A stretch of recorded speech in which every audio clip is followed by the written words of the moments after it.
Mon père est en train d'aller en prison à cause de moi. Que faire? Bonjour les amis, je m'appelle Stéphanie, j'ai 23 ans. Et j'ai arrêté les études il y a quelques mois. Parce que déjà, je n'aimais pas les études, c'était difficile pour moi. Et j'ai essayé d'en parler à mes parents en leur disant que je ne veux plus fréquenter. Mon père, j'ai même demandé à mes parents de me payer une formation, mais mon père m'a dit que j'étais très jeune pour arrêter les études. Et que malgré le fait qu'il n'a pas d'argent, il va se battre pour que je fréquente parce qu'il n'a pas eu la chance d'être instruit. Donc, il fallait que je continue à fréquenter. Et j'ai rencontré récemment un jeune garçon, enfin un jeune homme qui travaille toute la journée et il rentre très tard le soir.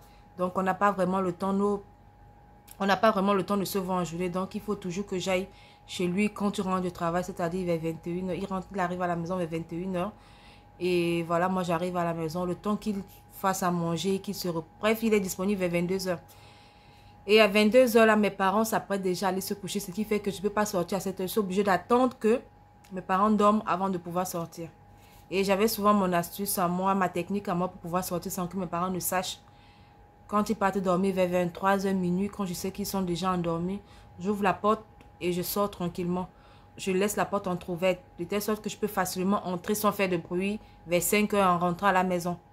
Seulement que ce jour-là, juste après moi, les bandits sont arrivés à la maison.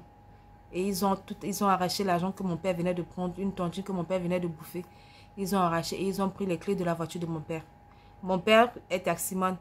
Bon, même pas qu'il est taximan, il a perdu son travail et n'ayant plus de revenus, il a un de ses amis, un de ses anciens camarades qui avait acheté des taxis. Il avait acheté 2 taxis et mon père lui a dit qu'il pouvait conduire. Et donc, il versait une recette chaque mois.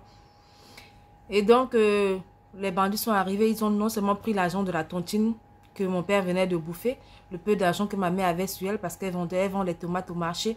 Et aussi, ils ont pris les clés du taxi et ils sont partis avec le taxi.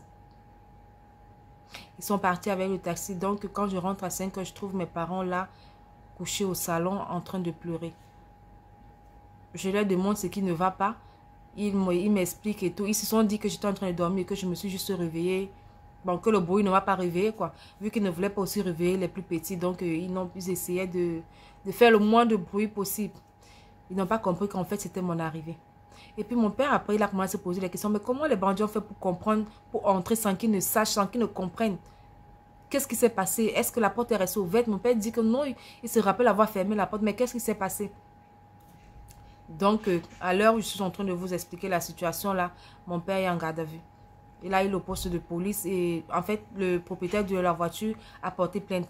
Il dit que c'est un coup que mon père a monté parce qu'apparemment, les taximans ont l'habitude de faire ça. Et quand ils veulent fuir avec la voiture, ils montent un coup, ils font croire qu'on a agressé et puis après, ils vendent la voiture, ils achètent une autre voiture. Maintenant, ils deviennent propriétaires. Donc, le monsieur qui a le taxi se dit que mon père qui a monté un coup. Bref, il dit qu'il ne veut rien comprendre. Il veut juste que son taxi soit de retour. Il veut qu'on lui rende son taxi ou qu'on lui donne l'argent qu'il a dépensé pour le taxi. Et ma famille est extrêmement pauvre. On n'a pas d'argent. Le peu d'argent que mon père avait, la tontine qu'il avait, qu'il voulait augmenter le capital de ma mère avec pour qu'elle puisse aussi bien mieux le soutenir. Voilà ça qui est parti. Donc, nous sommes là. On ne sait vraiment pas quoi faire. Mon père est là. Ma mère, elle, depuis, elle ne fait que pleurer. Et je suis tellement mal parce que je ne sais pas si je dois leur dire la vérité. Je ne sais pas si je dois leur dire que j'ai laissé la porte ouverte. J'ai peur d'augmenter encore leur peine. Et ça me fait vraiment mal. Franchement, je ne sais pas quoi faire. Je suis très touchée. J'ai mal de voir que mon père est en train d'aller en prison à cause de moi. Et je ne sais vraiment pas quoi faire.